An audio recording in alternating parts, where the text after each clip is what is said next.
Well, my first review for Banggood in 2017, and they've sent me the new Syma X8, the SW, so that means it's got altitude hold and it's also got the Wi-Fi as well. So you do need your phone for it. This doesn't come with a screen, and it uses the Wi-Fi app.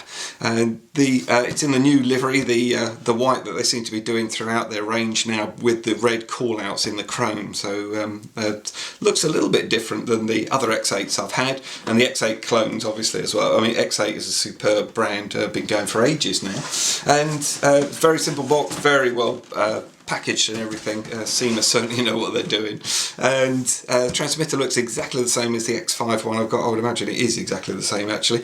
It's got altitude hold, but it doesn't seem to have a position hold that I've looked at when looking around the box.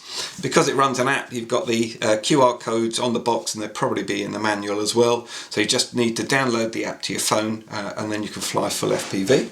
So let's, without further ado, just get in here, because it actually feels really different to most boxes, and the reason being is everything's sort of double boxed, so you've not even triple boxed sort of thing. So you've got your main box, and then you've got another couple of boxes inside, and then you open these up and it goes on again. So it's very well packaged, I think.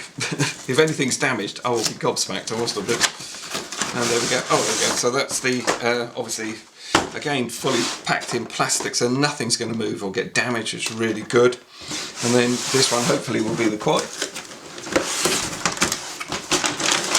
Yep, there we go. Really nice, everything protected.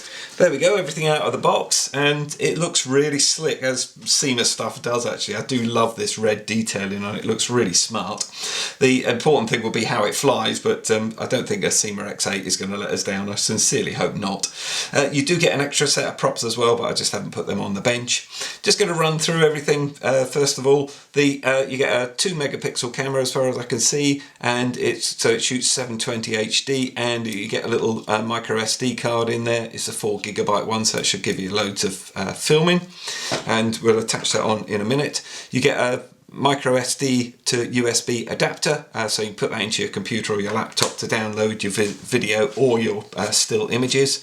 Obviously you get a little Phillips screwdriver. You get a spanner or wrench, and this is because they put the props on in a new way, so this is quite different, I think, and I think it's quite a good system. The other system wasn't as good, I don't think. You basically make sure you've got an A or a B, and they're clearly marked, and the direction in what they go in as well on the actual props, and also on the arms as well. And then you simply just hold it with the spanner, and then you push it down and then rotate it, and the B ones rotate that way, the A ones rotate the other way, so it actually locks in position. So really nice and simple, and I think you could probably hold that with your finger. If you were out in the field and you broke a prop, you didn't have that with you, so it wouldn't be the end of the world, I don't think. And then obviously, just to finish it off, it's only cosmetics, but just a little prop cap on the top there, so a little hubcap sort of thing. Looks really slick, a nice easy way of doing it. You haven't got any sort of fiddly pins to get in and out or anything, so, and there's no screws either, because the screws can tend to strip on different models, so that works really well. The other thing they've changed as well, and this has got, most things have a benefit and a disadvantage, is they've changed the actual landing gear and how we put this together, and we simply just clicks into position, and then you press and slide it back out, press this little tab, slide it back out. That's good, but if you're like me and you want to do some mods, put a gimbal on it perhaps or anything. I used to strap extended legs on, and they used to screw into the old holes, so I could put a gimbal and a camera on, but this way we're going to have to find another way around it, but we'll get around it somehow or other, I'm absolutely certain. LEDs look the same as normal, to be honest. They haven't changed a terrific amount about it, but those two very key points there, first of all. The other thing they've changed as well, and looks very DJI Phantom to me, is the actual battery, but it doesn't have the LEDs showing you how much power it's got in it. And it's got an unusual way of presenting itself to the actual body of the quad, and you just simply slide that in there, pops in, and then you press this button to slide it back out. So it does mean it's got a proprietary battery, which is becoming quite common on an awful lot of quads. It's a 2000 milliamp hour and it's a 2-cell, and you can see how it connects in there, so you can't possibly put it in round the wrong way. And you get a balance charger that goes with it, and then obviously a plug for whatever country you're in. And that simply just plugs into here.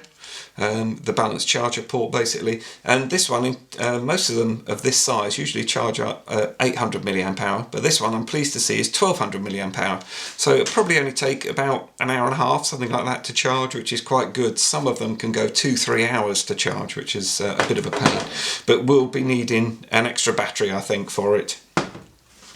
Onto the prop guards, and they're following the same thing again, clip on, clip off, so everything's pretty well designed I think, and they just literally just slip into there.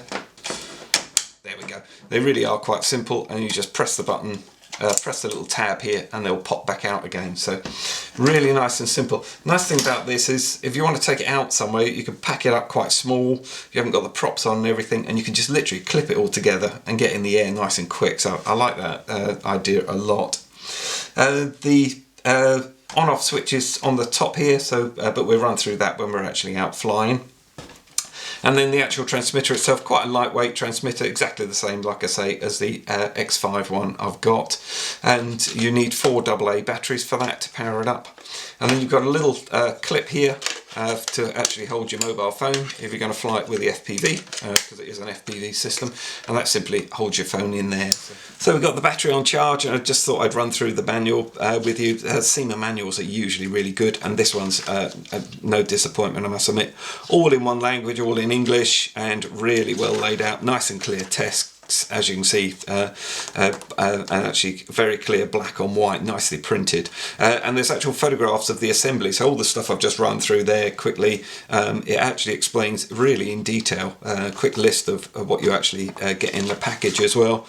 Really nicely done, as Syma do. They seem to be getting better and better at the manuals, to be honest, and run through all the controls and everything, which I'll be doing on the transmitter, but it is exactly the same as the X5 that I've got. Seems very much the same. I'm pretty sure it is identical, to be honest.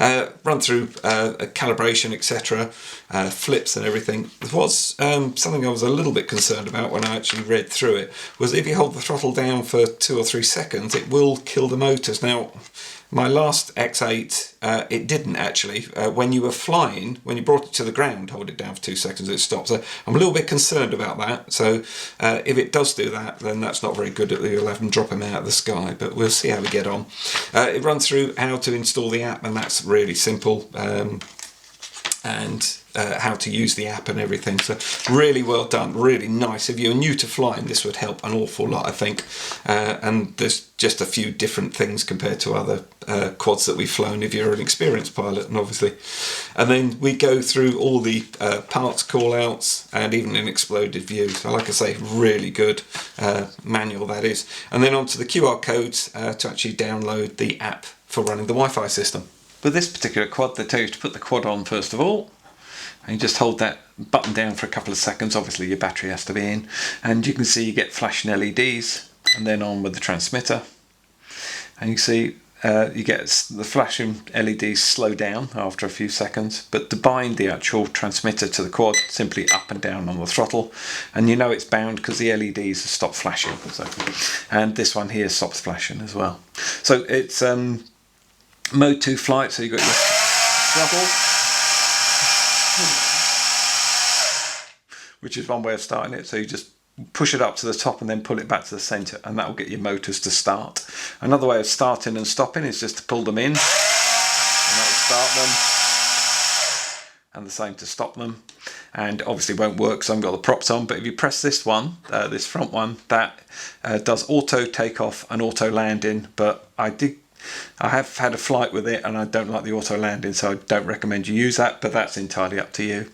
While we're looking at the top area and buttons, if you press this one, it flips, but you have to hold it down to flip, and then choose a direction in which direction you want it to flip. So that's a forward flip, backward flip, right or left.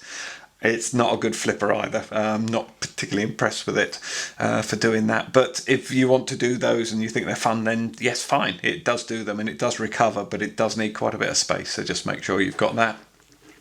And then on to the other two buttons on the left hand side. These are to control taking photos or video on the actual quad itself. So the onboard camera.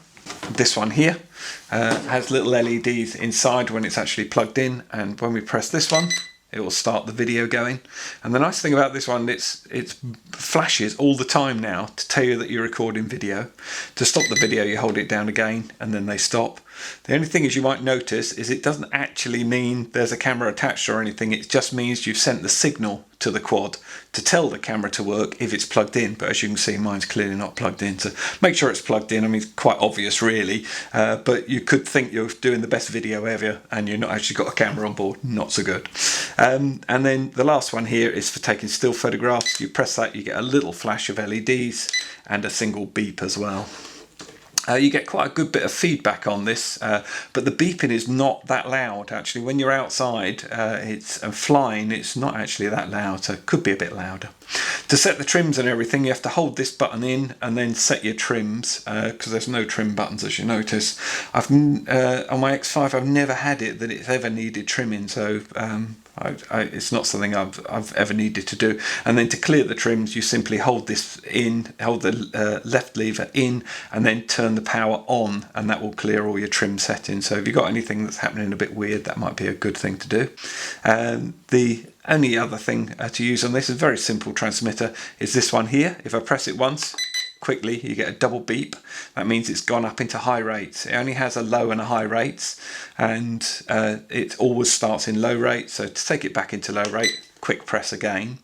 If you want to go into headless mode, so that means that whatever direction the quad is facing in, and you were facing when you initially started up, so here this would always be front, this would be right, forward, sorry, this would be right, this would be left, and this would be backwards, no matter what orientation the quad's in. That's basically all headless mode means. You press this one in and hold it for a couple of seconds, and you get that large beep, and then it will just constantly beep, and you get flashing LEDs on the actual quad that you're actually now in headless mode.